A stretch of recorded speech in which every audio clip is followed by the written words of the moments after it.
হ্যাঁ, মন খারাপ করবেন না, কাঁদবেন না প্লিজ, কাঁদবেন না, দেখি কি হয়।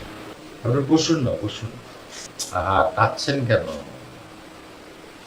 কাঁদবেন না প্লিজ। আমার বাবাও একজন সুইপার ছিল।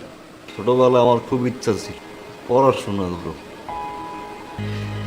স্কুলে যাব, পারি নাই স্যার। সবাই কইতো মেথরের বলা পড়াশোনা কইরাও তো মেথর হইব, মেথরের বলা দিয়ে আবার স্কুলেও যা, হাসাহাসি করতো, নাক ছিটকাই। যেই বেঞ্চে বইতাম ওই বেঞ্চে কেউ বইতো না।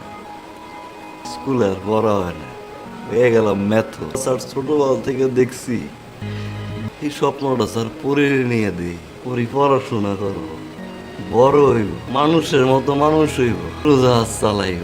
সবাই কইব দেখ পরির বাপ যায়, মেথরের ঘরের পোলাপান মেথর হয় না, উড়োজাহাজও চালায়। মানুষের মাঝে যখন যাই স্যার সবাই নাক ছিটকায়, পিসি করে।